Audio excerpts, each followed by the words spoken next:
You're the horizon, they're bright. The glimmer that breaks the constant night. You are the brilliance, the dream, evidence of things unseen. And even the darkest days are temporary. You are the everlasting light. All of the time and space could not contain. You are the everlasting light. You are the glory that stays. You never dim, you never fail. And you are the power, the truth. And nothing can stop you, and nothing can stop you. Even the darkest days are temporary. You are the everlasting light. All of the time and space could not contain. You are the everlasting light.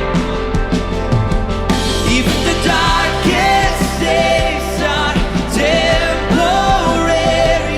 You are the everlasting light.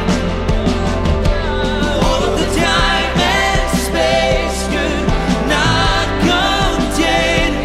You are the everlasting light.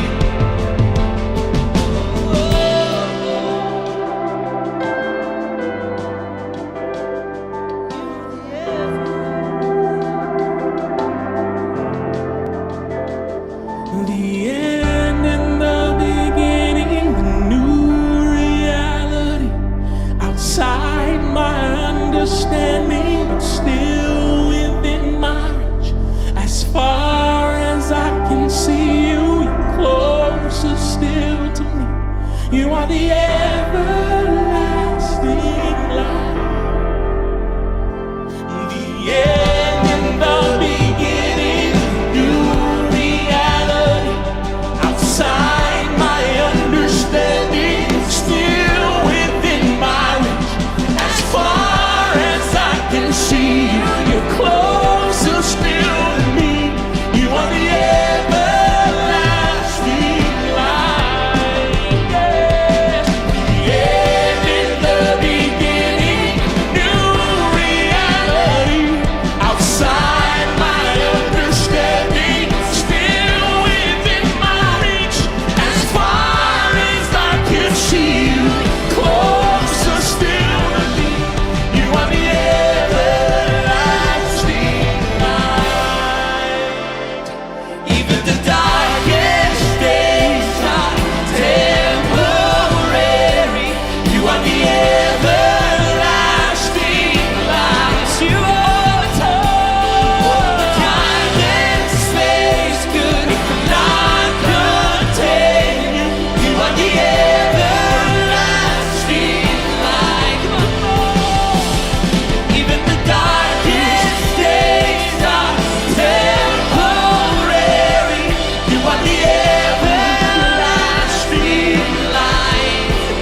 these lungs to sing once again. I will praise Jesus, Jesus. You make the darkness tremble, Jesus, Jesus. The silence filled, Jesus, Jesus. You make the darkness tremble, Jesus, Jesus. Oh, Jesus, Jesus. You make the darkness tremble, Jesus, Jesus. The silence filled, Jesus, Jesus. You make the darkness tremble, Jesus, Jesus.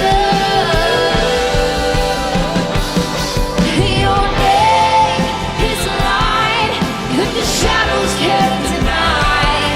Your name cannot be overcome. Your name is light, forever lifted high. Your name cannot be overcome. Jesus, Jesus. You make the darkness tremble, Jesus, Jesus. The silence filled, Jesus, Jesus. You make the darkness tremble, Jesus,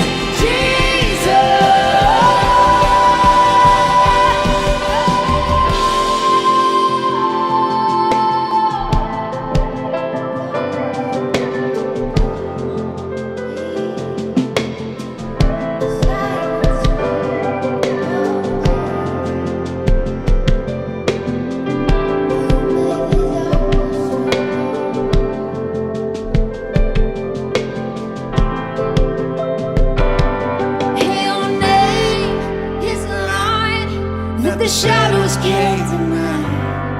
Your name cannot be overcome. Your name is alive, forever lifted high. Your name cannot be overcome. Your name is light that the shadows can't deny. Your name cannot be overcome. Your name is alive, forever lifted high.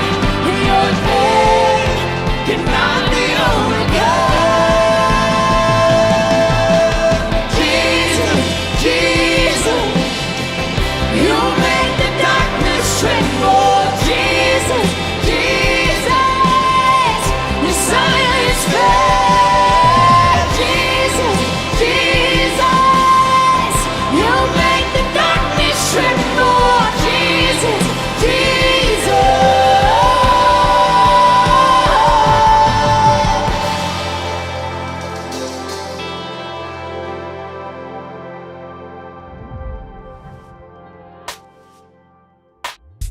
Welcome, Mosaic. We're so excited to see you today. It's going to be an incredible weekend. My name is Beck, and this is my incredible husband. That's right, incredible. She said that. It's My true. name is Joe, and I want to introduce you to our incredible daughter who is coming. She'll be here in less than 100 days. It is That's so crazy. exciting, right? As our fourth, that's kind of crazy. That is very crazy.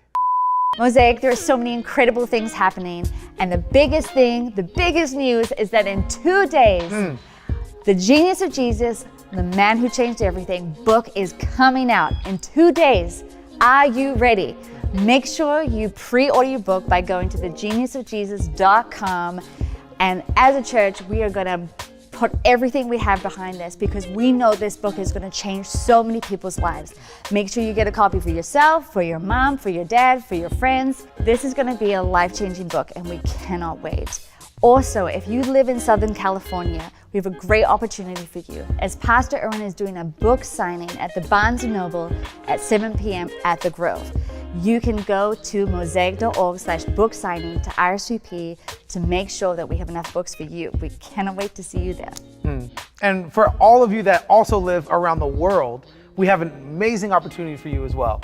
Every time one of Pastor Erwin's books is released, we as a church get behind it and we have book clubs that are hosted all around the world. So wherever you are right now, you can host a book club, invite your friends, invite neighbors, and this is such a great way to take the content and the material of the book and to continue having conversations together.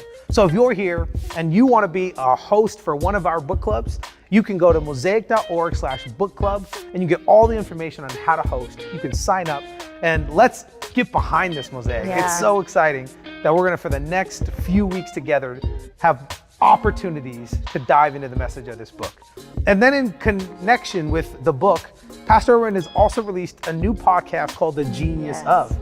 And this is an amazing podcast where he has been inviting friends and business leaders to talk about their genius and how it can help unlock our own genius in our lives. And so if you're more of a podcast person and love having conversations like this that help you grow as a leader and as an individual, then I want to encourage you to check out the Genius Of podcast. Go and subscribe now, because every week there's new episodes that are released.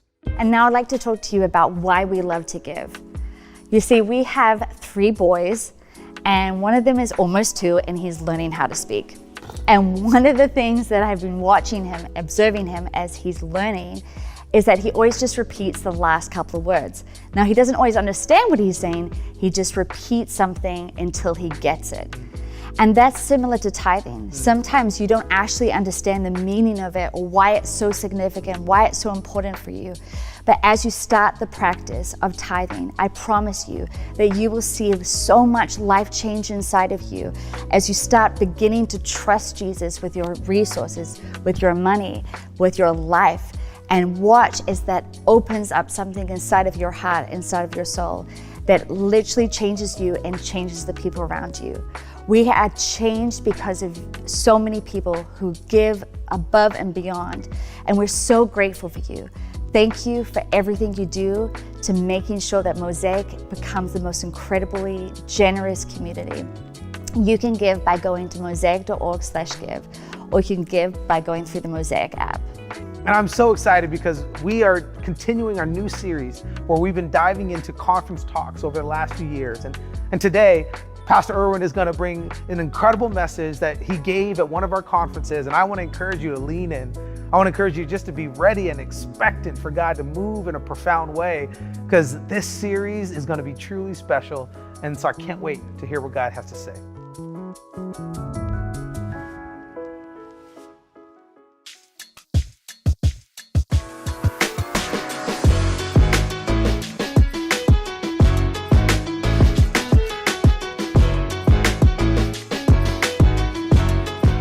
So tonight we're wrapping up our theme, The Future Of. If you're a part of Mosaic, you know that that is our ongoing theme. We will always be talking about the future. But one of the great privileges we feel we have over these days is to introduce our broader tribe to a conversation that we have all the time. And so in these few moments that you've entrusted me with, that you've allowed me to have in your life, I want to talk to you about the future of the church. Now, there are some of you, you are not a part of the church, you don't go to church, you may not even like church. And if anything, this message is so much more for you. Because whatever you've experienced from the church or through the church or because of the church is the past of the church. It's not the future of the church. And the wonderful thing is that whether you love the church or are suspicious of the church or are wounded by the church, if you'll step into it, you have the opportunity to create what the church should have always been. It's interesting to me that right now there are almost 2 opposite conversations coming to the same conclusion. There are many, many people who do not believe in God and have given up on faith and have just said Jesus was a great teacher or an inspirational leader, but not who he claimed to be. And so there are many people outside of faith that would say the church is irrelevant. There's no place for the church in the future. But ironically, there are a lot of people who actually believe in God and believe in Jesus. And so many who grew up in church would say, been to church, I've done that. And I don't trust it, and I don't think there's a place for the church in the future. And so strangely enough, this is one thing that people who believe in God and don't believe in God agree on, that the church is irrelevant, that there's no place in the future for the church. If anything, we need to pull back and disconnect and find a way to live life in a little bit more of a protective isolation, because it's dangerous to be around humans.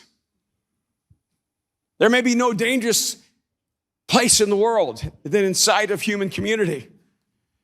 And so we're sort of torn because we know that we're oftentimes not good for each other. We're not safe with each other. But at the same time, we desperately need each other. We desperately long for each other. And so what are we going to do? Because we human beings seem to long for most the thing we know how to do least. So why can't we just sort of disconnect ourselves and live our lives in a spiritual isolation so that we're not responsible for anyone else? Because a part of the problem with being in a community, of being in a tribe, of being identified with something that we might call the church, is that now you're responsible for someone else's actions. Now you're responsible for someone else's choices, and they might actually taint your reputation. Of course, on the other end, you might be the problem. You might be the person who connects to that community, and you've ruined everyone else's reputation, and they want to disconnect from you, but they don't know how. Why in the world would God do this? If we could just for a moment suspend belief and believe that we're created by God, that we're created in his image and likeness, that we're created for relationship, not only to him, but to each other. And that the real texture of the miracle that Jesus brings to his death and resurrection is not simply to connect us to him, but to connect us once again to each other. Why would God insist on us doing life together? I mean, I know it. I've heard it. Me and God, we have our own relationship. We have our own understanding. I do better worshiping God alone in the woods, or worshiping God at the beach, or just worshiping God in nature. You ever felt that? You ever thought that? What you're really saying, it's a nice way of saying, I connect better with God as long as there are no humans in my life. But the moment I see one of you, I start losing sight of God. But the strange thing is that the scriptures tell us that humans are the ones that are created in the image of God, not trees. Trees are beautiful. I love trees. Hug a tree. The tree will appreciate it. But the problem is when you hug a tree, you don't get a lot of response. But the safe part is there's nothing dangerous in hugging a tree. The tree's just going to stay there. The tree will never betray you. The tree won't hug you for a moment and then stab you in the next moment. It's why it's easier to adopt a pet than to choose a human. Because you know at least you know your cat is indifferent to you. Come on. The human pretends to not be indifferent. It's almost like the human pretends it's a Labrador, loyal, faithful, and lovable, and then later becomes a wildcat, disconnected on its own and slightly dangerous if you get too close. It was several years ago. I think it was the last time we as a family went to El Salvador. We were able to take Kim and Aaron and Mariah, and we went down there, and I saw some of my family, and we went up to one of the volcanoes, and we had this rent-a-car, and we took it down a road we shouldn't have gone, and we burnt out the four-wheel drive or whatever that is, and on the way back, the engine was smoking, and the car just died. It just gave up its spirit. It said, I'm done. And it just dropped off. We pulled off to the side of the road, and we're there in the middle of El Salvador, outside of the city center, and what is known as the most dangerous street in the entire nation, which would make it one of the most dangerous streets in the world. And we're in the car, not sure what to do. We don't have anyone we can contact. I have an uncle who's with us, and a truck pulls up in front of us, speeding up to us, pulls over as if they were in a panic, And this woman runs out and tells us all to get in the truck. And so my uncle runs. Was our aunt with us? Yeah, my aunt was with us. And she got in the truck. And then Kim got in the truck. And she took Mariah with her in the truck. Then my uncle, who's a coward, said, go, go, go. And they took off and left me and Aaron behind.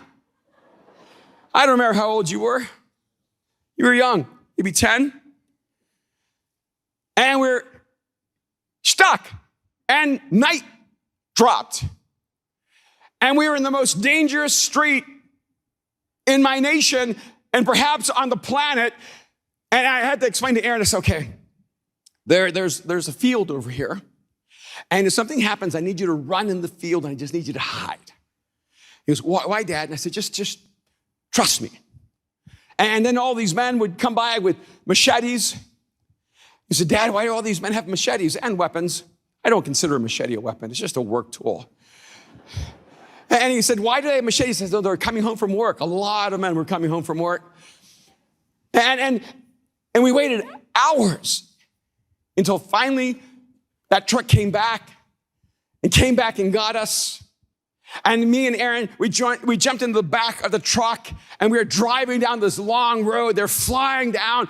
And all of a sudden in this pitch black night, there are no street lights, no artificial lights anywhere. It was a beautifully dark night. And we're looking up at the stars and all of a sudden there was a firefly. I don't know if you've ever seen a firefly, but if you see one, you probably don't even see it. One firefly will probably not capture your attention.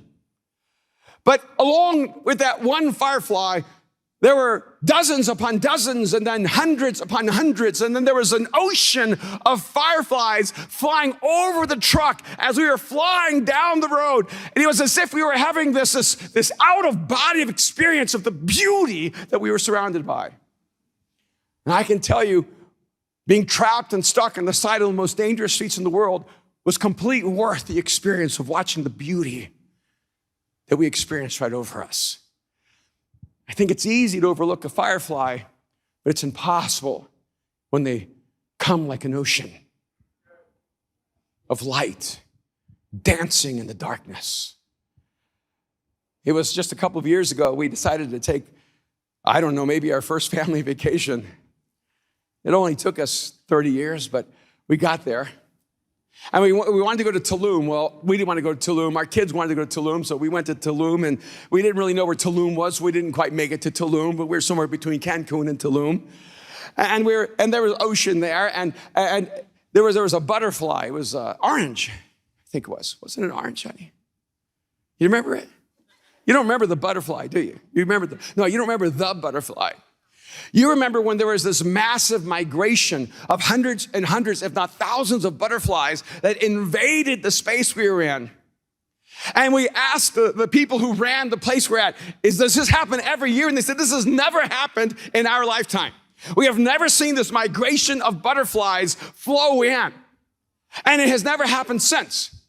We were there watching these thousands of butterflies just dancing in wonder and beauty.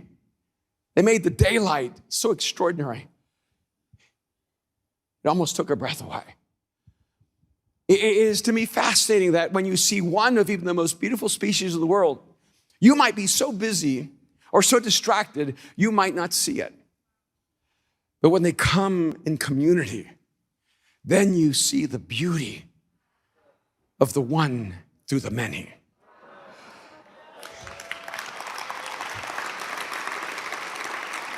So in Ephesians chapter 3, this is what the scripture says about us.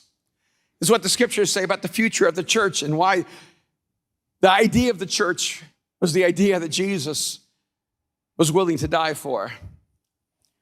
Beginning of verse 10, it says, his intent was that now through the church. Now, when you hear the word church, please don't think of a building. Because we, the human experiment, are the church. His intent was that now through the church, the manifold wisdom of God should be made known to the rulers and authorities in the heavenly realms, according to his eternal purpose that he accomplished in Christ Jesus our Lord. In him and through faith in him, we may approach God with freedom and confidence. I think it's extraordinary that the scriptures are telling us that God has a language that sometimes we overlook. I want you to realize that God's in a conversation with you. You may not know that you're in a conversation with God, but I'm telling you, you are in a conversation with God. And one of the ways I know that you're in the conversation with God, even though you don't know you're in the conversation with God, is because I've been in a conversation with God even when I did not know I was in a conversation with God. Because sometimes God was talking to me, but I was talking to everybody else. Sometimes God was talking to me and I was just talking to myself. Sometimes God was talking to me and I was talking at God. But I want you to realize that God's not just talking to us. In fact, in some beautiful way, God speaks to all of creation. I mean, the entire story in the scriptures, God says, let there be light. God begins a conversation with light. And light says, here, ready to roll. God speaks to all creation. He spoke to the universe and it came into existence. And it says here that God is having a conversation, it says, with the rulers and authorities in the heavenly realms. In other words, God is speaking to eternity. But he's not speaking English. I know it's hard for some of you to believe. See, the language that God is using is not our language. The language of God is the church.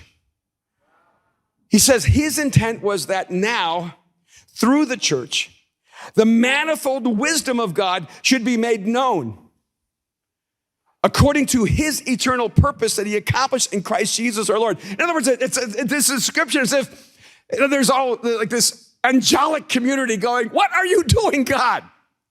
Because can you imagine any being looking at us going, that's a good idea? Listening to God talk about us, I just love them. Really? You just love them? I do, I just love them. I believe in them. You think so? Oh, I have a future and a hope for them. Really? I don't see a lot of future or hope for them. I mean, take a moment and look at us as a humanity. We stand in a moment right now where there's just so much destruction and pain and suffering and confusion. One person walks into a building in Thousand Oaks just a few miles from us and kills 12 people because of what's burning inside of his soul. Because there's so much anger and vitriol and violence inside of him that he had to somehow activate it in an act of hate. It's unimaginable violence. And then before the week was even over, our community goes up in flames. And people start losing their homes and their businesses and their futures. And I stand in this moment and I go, God, explain this. Help me make sense of the world we live in. And it just really frustrates me when people try to give such simplistic answers to all the pain in the world. Because I would like to have a long conversation with God about this, wouldn't you? But what's amazing to me is that what the scriptures are telling us in the middle of all the chaos, in the middle of all the pain, in the middle of all the tragedy, that God is using the church to express his wisdom. See, together we express God's wisdom. See, when people try to make sense of God, God, what are you doing in the world? See, it's hard when you're isolated and disconnected, even if you're the most awesome person in the world, by yourself, you do not express fully the language of God. Because people look at you and go, well, she's just awesome. That's just who Haven is. She's just incredible. She's just kind and she has integrity. That's who she is. And so it becomes Haven's story. And they might meet you and they go, oh, well, that's just who you are. That's who Christina is because that's the way she lives her life. She's just a person of integrity. She's just solid. She's responsible. And what happens is when we live in isolation, even when we live at our best, everybody goes, that's just you. See, the language of God is when God moves us together and makes us a community. He makes us a tribe. He makes us the church. And suddenly, people can look at all of us, broken as we are, fragmented as we are, dysfunctional as we are. See, we become the miracle that humanity desperately needs. We become the story that God is writing in human history. And it's the way he explains to eternity, this is what I know that you don't know. This is what humans can look like. It says that God, through the church, reveals his manifold wisdom. That the wisdom of God cannot be understood unless people start walking together in community. It's when we learn how to forgive each other. It's when we learn how to love each other. It's when we learn how to pick each other up. It's when we learn to make our lives not just about ourselves, but make it about each other. See, it's when we decide that even if we're one glorious butterfly, we cannot compare to an ocean of butterflies traveling together. Even if you are an extraordinary light, you can't compare as one firefly to an ocean of fireflies lighting up the night. Because then you become glorious. You become undeniable. You become irresistible. We become extraordinary together. I like how I look when I'm with you. I like how you look when you walk with others. It doesn't make you less. It doesn't diminish you. It doesn't overshadow your beauty and your wonder and your uniqueness and your talents. See, when you walk in community, that's when people really begin to see the extraordinary nature of your uniqueness. So together we express God's wisdom, and that's why the church is so important, because people are trying to make sense of life, and giving meaningless, superficial, cliche-ish, standardized answers to the deep pain of the human dilemma is not good enough. We have to write the story by becoming a people. Because then when we become, we bring hope to the world. He goes on in verse 12, it says, in him, speaking of Jesus, in him and through faith in him, we may approach God with freedom and confidence. I love those words, freedom and confidence. I think every person who's walked on this platform has expressed how afraid they were. I don't know if you noticed, that's a theme. I don't ever want someone up here who doesn't struggle with being a little bit afraid. Because if you don't think the moment is bigger than you, then you think you're way too big.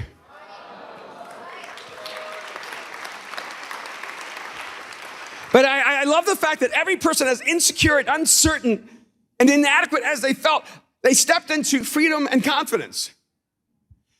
And that doesn't happen by accident. Have you ever noticed that when you cheer people on, they get better? Let me tell you, I have spoken in places that's nothing but hard work. I have spoken in places that have made me the worst communicator in the world. I'm holding them accountable.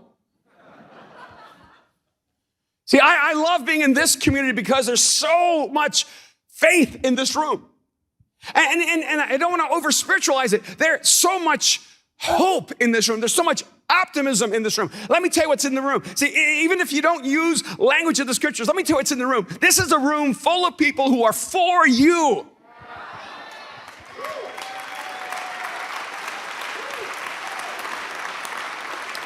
And I just hope that as we journey together and people step into our space and move with us and travel with us and journey with us and do life with us, they'll feel the wonder of that kind of hope.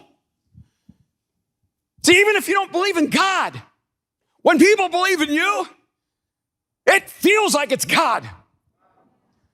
Because the moment someone says you don't have to be who you are, you don't have to stay where you are, you don't have to be defined by the worst moments in your life. You are more than that. See, the moment someone speaks into your life and tells you you're not any more broken than we are, you didn't have any more struggles or pain, there is as much rubble on us as there has ever been on you. See, we're just here so that maybe you can see enough of us together to realize, oh, this can be you. You can find hope. You can find confidence. You can find freedom. He goes on to say, I ask you, therefore, do not be discouraged. Wow, people 2,000 years ago were discouraged. People who knew Jesus were discouraged. I don't know why, but that's encouraging. I'm encouraged that people who knew Jesus face to face were discouraged. I ask you, therefore, do not be discouraged because of my sufferings for you, which are for your glory. For this reason, I kneel before the Father, for whom every family in heaven and on earth derives its name. I pray that out of his glorious riches, he may strengthen you with power through his Spirit in your inner being, so that Christ may dwell in your hearts through faith. There's so much we're going to unwrap here, but I want to get to the next thought. It says, and I pray that you, being rooted and established in love, don't let that slip by. I pray that you, being rooted and established in love, may have power. See, we keep looking for the wrong source of power. But the only power that the scriptures ever tell us to aspire to is the power of love.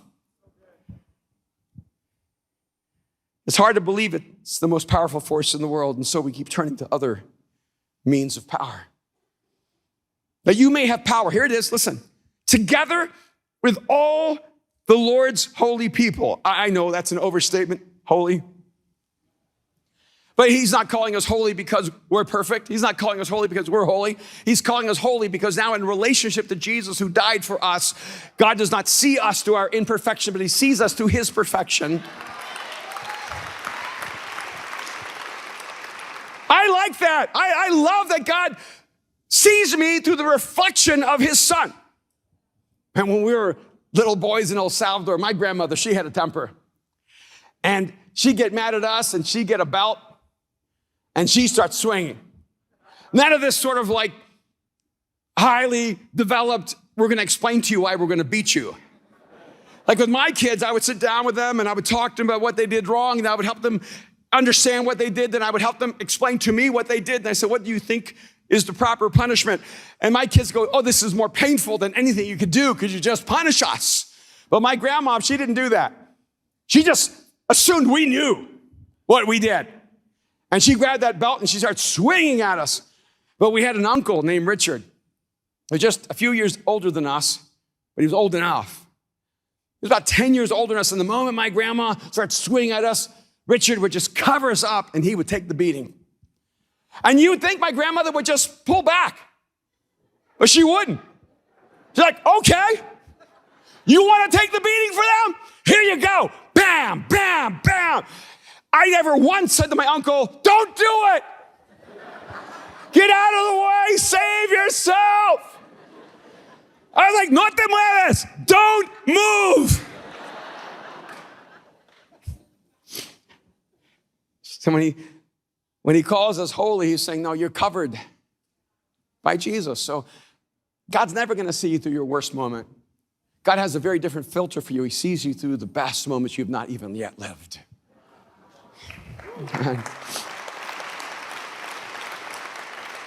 But the part I want you to focus on, he says, together with. See, why does he have to add together with? Because he's about to make such an extraordinary promise that he kind of knows us. And he knows that we're going to listen to this promise and we're going to want to make it individualistic. I can receive the benefit of this promise without people in my life. See, I think the reason the scriptures really do not work for us is that we filter the Bible through a purely egocentric, narcissistic, self-oriented filter. And we think all these promises are about me, but they're about we. He says, together with all of the Lord's holy people to grasp, here it is. This is what happens when we come together to grasp how wide and long and high and deep is the love of Christ. And to know this love that surpasses knowledge, that you may be filled to the measure of the fullness of God. See, the future of the church is not simply that together we express God's wisdom. So the church is how God is writing in human history the story of us with him.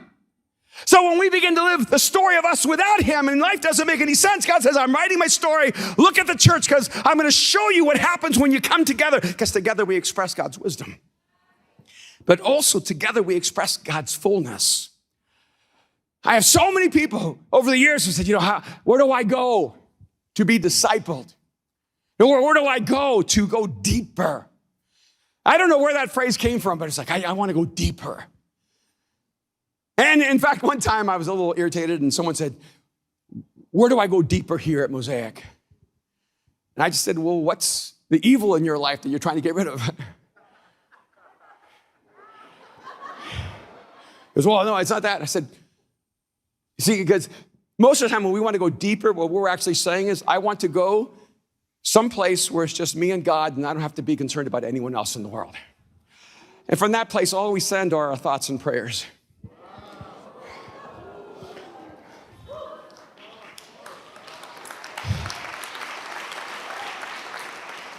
He says, together with all of the Lord's holy people, it's then that we begin to grasp.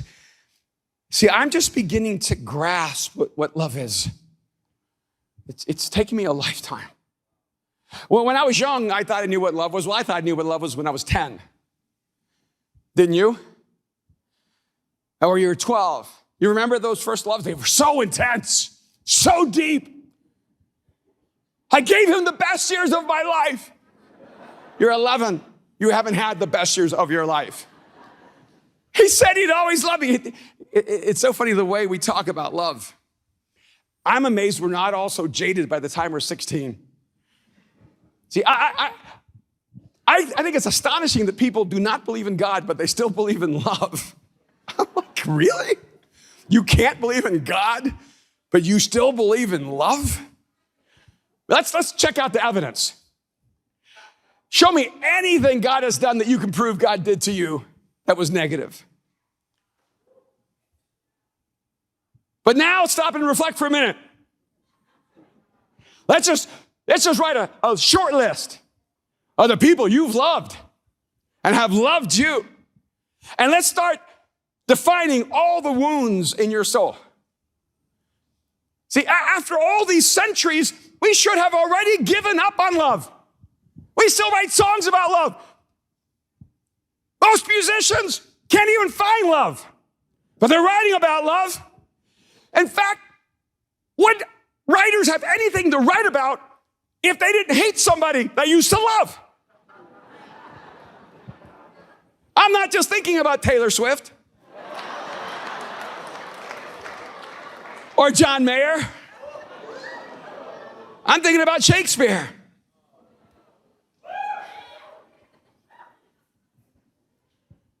I'm thinking about Solomon. And you want to get jaded about love? Try it. And yet, we keep believing in love. There's something inside of us that keeps hoping against hope, that what we experienced in the past was not love.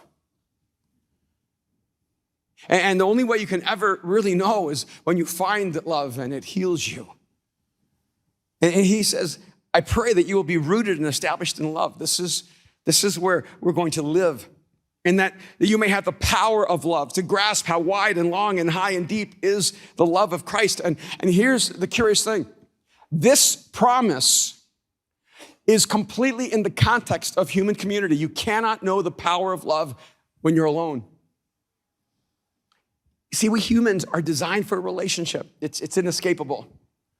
And whether you choose to disconnect yourself and live in isolation, if you choose to never trust people with your heart again, if you choose to never trust God with your heart, see, whenever someone says to me, I just can't trust God, I know it's because I can't trust people.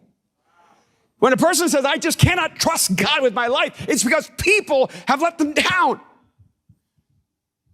Because God keeps identifying himself with us even when we keep ruining his reputation.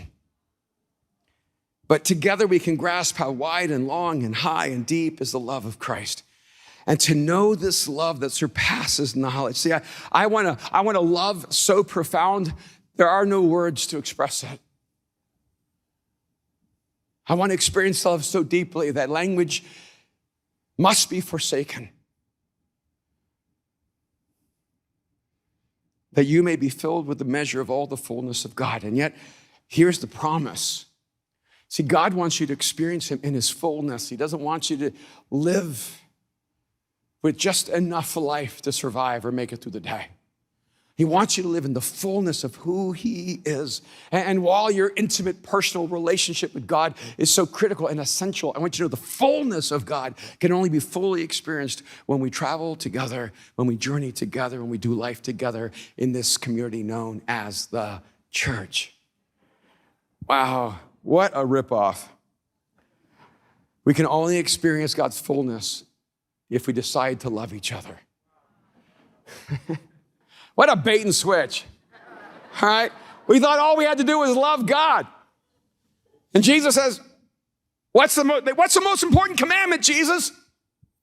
To love the Lord your God with all your heart, soul, mind, and strength. Don't you just wish he stopped there? But then he goes on. He can't even count. He said, this is the greatest command. 2. Jesus was great at philosophy, terrible at math. I'm going to give you the greatest command, love God and love your neighbor as yourself. It's almost as if he knew the same place from which we will love God is the same place from which we love people. It's almost as if we knew if we actually allow ourselves to be filled with the love of God, we cannot hold it. It cannot be contained, because when you are filled with the love of God, it is bigger than you. You begin to experience how deep and wide and long and high that love is. I remember when I heard this bacterial scientist. I'm sorry. I know I just go to these strange places, but it's odd because, like, Jerome, come here. Like human contact, we go, okay. Like, we've touched each other. We've connected. But if you're a bacterial scientist, you know that we're actually engaged right now. Because if you deal with percentages, we're not mammalian, we're bacterial. Because we actually have more bacteria than we have flesh and blood. And so we actually begin interacting. Our bacteria actually interconnects before we ever touch. Go home and sleep on that. Anybody have someone they love that's really far away? Someone you have to give a call, send a text, FaceTime? Isn't it odd? You can actually talk to someone on the other side of the world and you can feel the connection. See, when you have a conversation with someone you love, it doesn't matter if you're in Japan and they're in Berlin. As you're interacting with each other, when you see their face, when you make eye-to-eye contact through technology, because you're not actually talking face-to-face. You're talking phone to phone. You're looking at your phone romantically. You're looking at your phone with deep affection. You're in love with your phone. She's not there. She's somewhere else. And her image, no, her essence is being translated into energy inside of her phone, traveling invisibly through the atmosphere, and then it could have gotten lost somewhere. How is that? How is it that she's talking to you and it doesn't go to someone else? Wouldn't it be crazy? She goes, I love you. It comes on your phone, and your wife's there. I don't know her. And yet somehow we have the technology because we're designed for connection. All technology in the end is our determination to connect. It's our battle against our own disconnection and loneliness. And somehow that technology, that magic, travels across the atmosphere, is retranslated into your device, and there's contact. And I know this because I've talked to Kim from around the world, and when she says, I love you, it is as palpable and real as when we're standing next to each other. In fact, sometimes it feels more real because the distance makes the intimacy more clear. He says it's when we travel together that we experience the fullness of God. I want you to know something. I'm completely aware of this.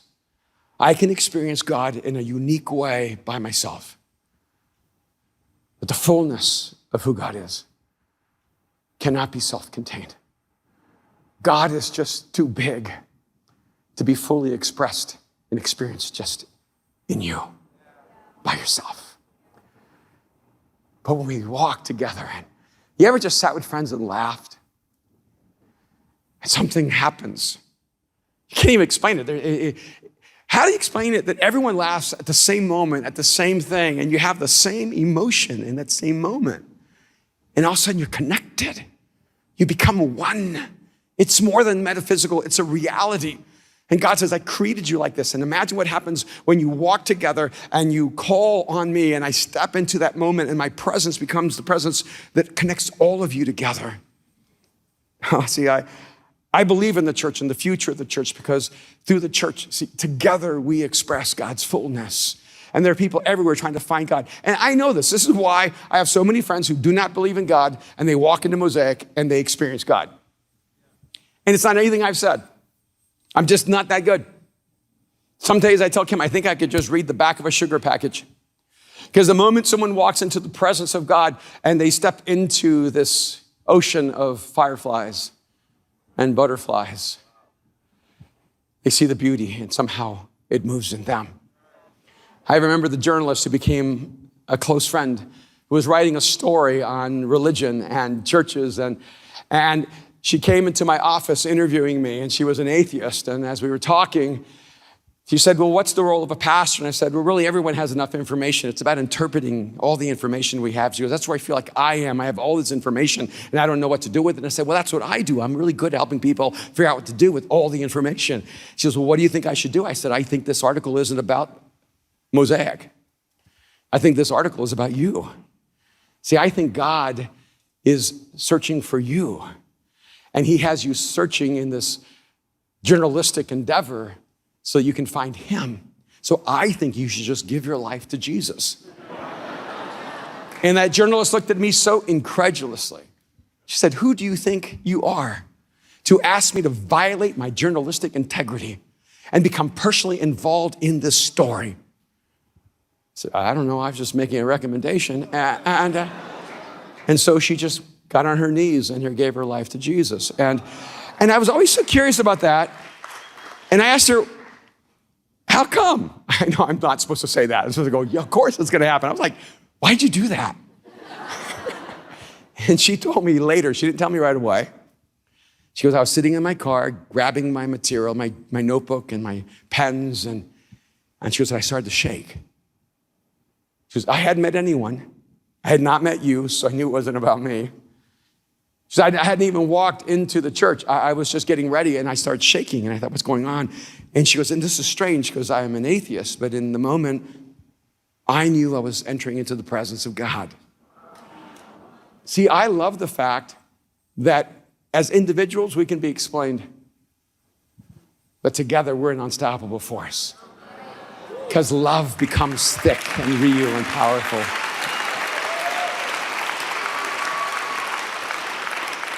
And just one last thought in verses 20 and 21. It says, now to him who is able to do immeasurably more than all we can ask or imagine according to his power that is at work within us. To him be the glory, or here it is, in the church and in Christ Jesus throughout all generations, forever and ever. Amen. I like how he wants to make sure that God's in the future. So he wants you to know that there's a future for the church because the future of the church is not only the place where together we express God's wisdom and together we experience God's fullness, but I want you to see this one. This is so beautiful that together we unleash God's creativity.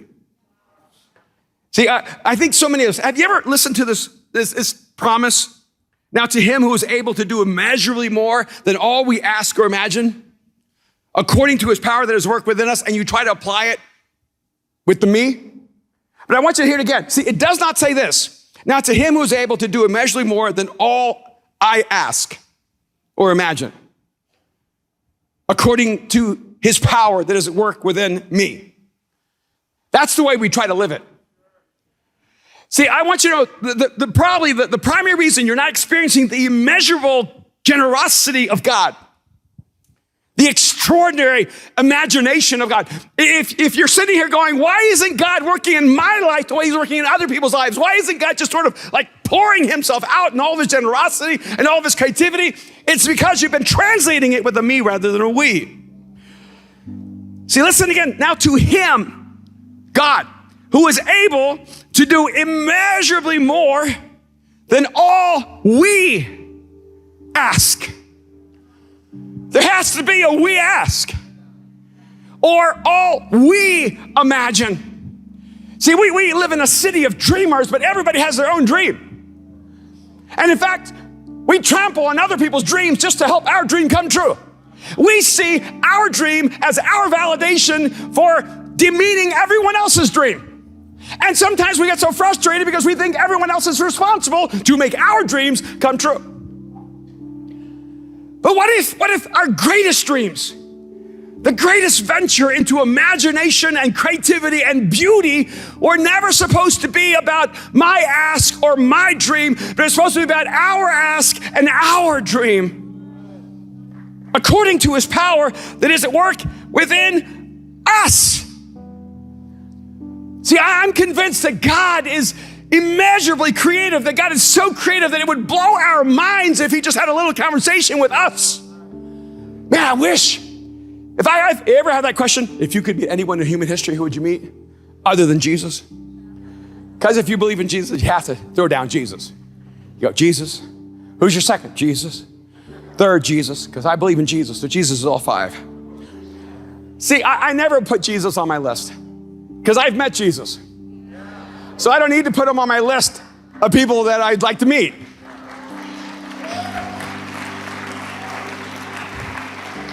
And they usually want you to pick dead people, and Jesus isn't dead, so he doesn't qualify.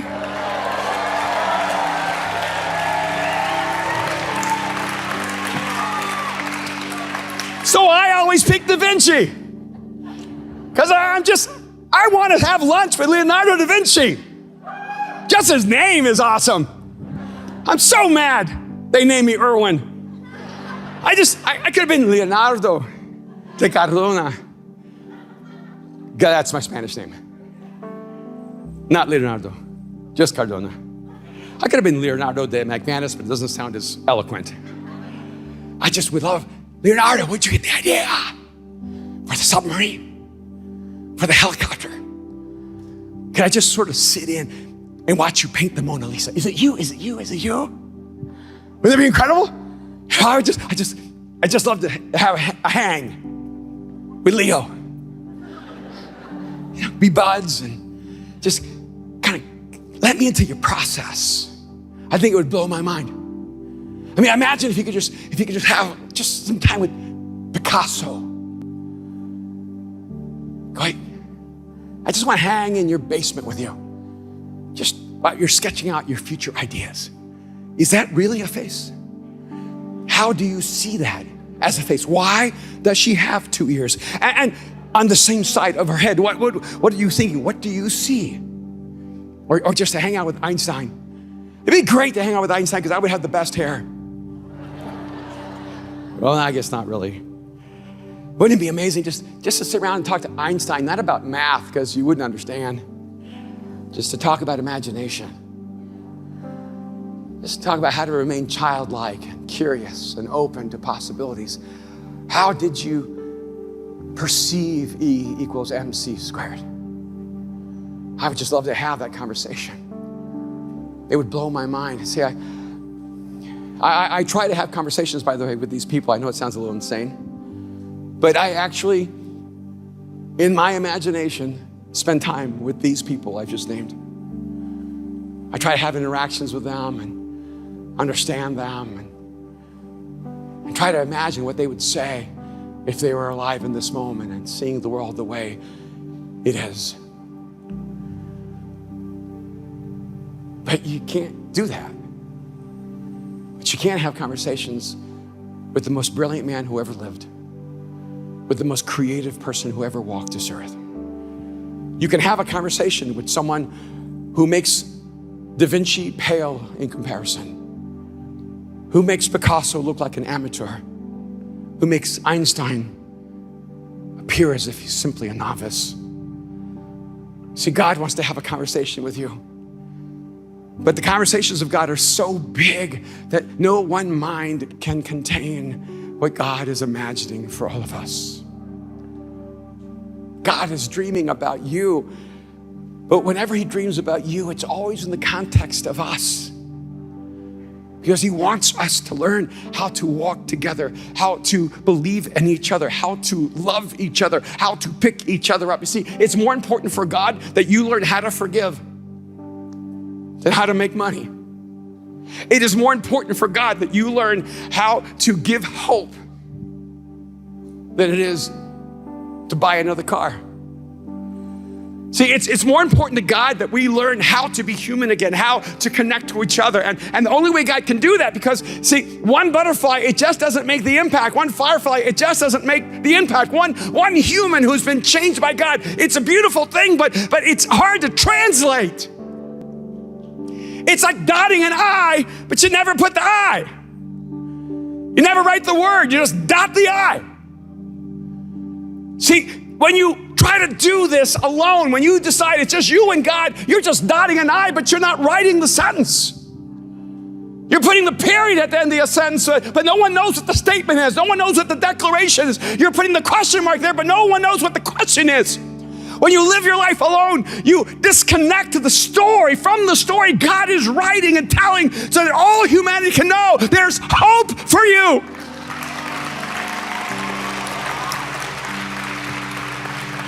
So I'm overwhelmed by the creativity we've experienced together, by the beauty that we've stepped into.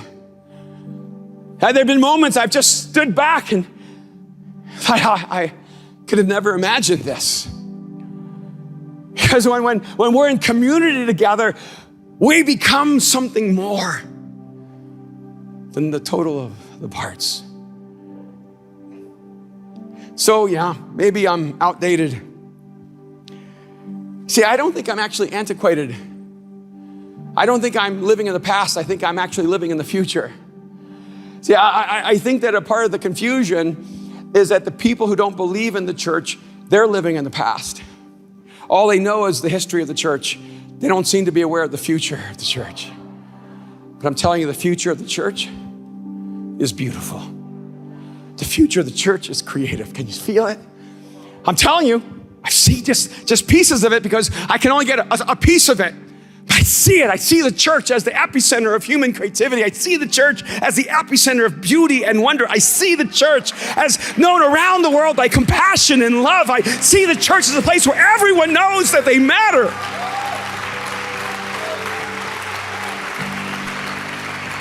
See, a part of the problem is when the church is known for judgment and condemnation. And the church is known as a community of people who are arrogant and judgmental and self-righteous. They're not demonstrating the wisdom of God. They're making a fool of God. Because how can we be that when 2,000 years ago, Jesus stepped into human history, when God took on flesh and blood, when God walked among us, and when he allowed himself to be crucified on a cross, when he was buried and then he rose from the dead? How in the world could we ever be the people known for judgment and condemnation when God died on the cross so that we would know forgiveness and freedom?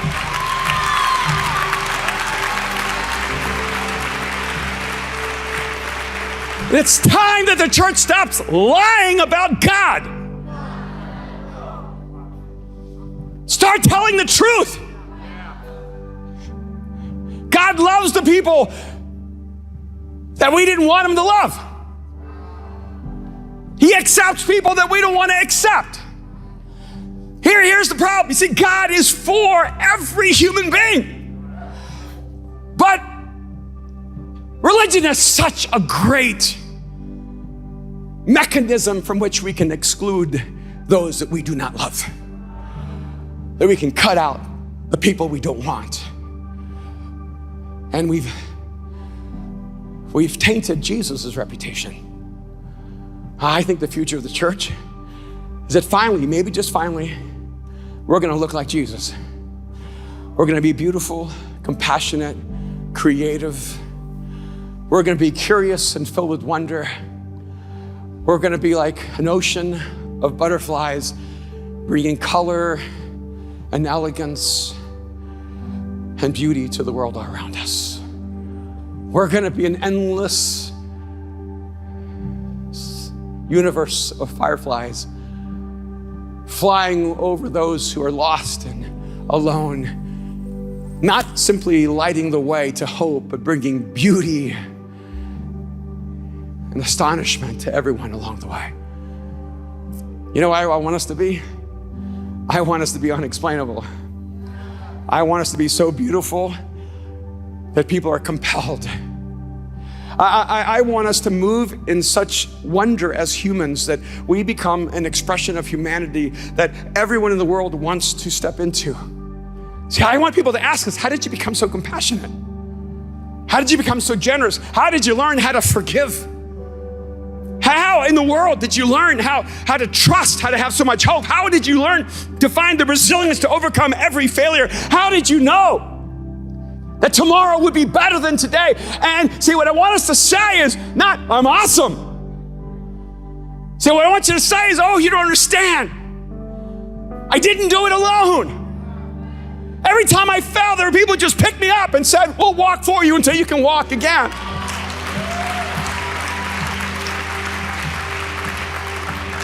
And if you're here and you don't yet believe in Jesus, and you're not sure about God, I just want you to know, you don't have to agree with us to be with us. You do not have to believe to belong.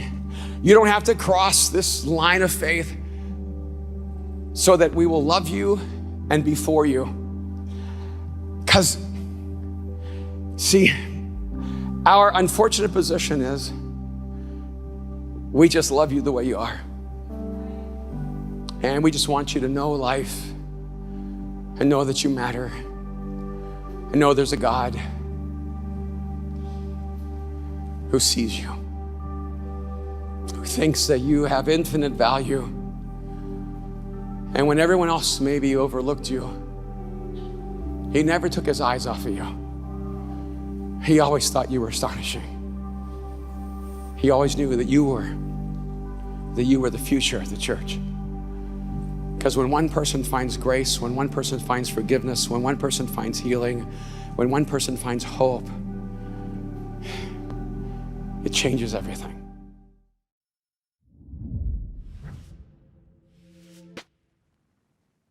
Thank you, Pastor Erwin, for that incredible talk, for putting your heart and soul into that. And I know my mind is blown. It's going to take a week to even process that. And we just want to just take a moment. If you today decided to give your lives to Jesus, we cannot wait to journey alongside you. Pull out your phones and text DECIDED to 71711, and someone from our team will reach out to you. And make sure that you don't do this alone, because this is going to be the biggest step into your amazing journey with Jesus. And we hope you had an incredible day today. Yeah. Now, we are so excited to continue this series alongside with you. Have an incredible rest of your week, and we will see you next weekend. We love you, Mosaic.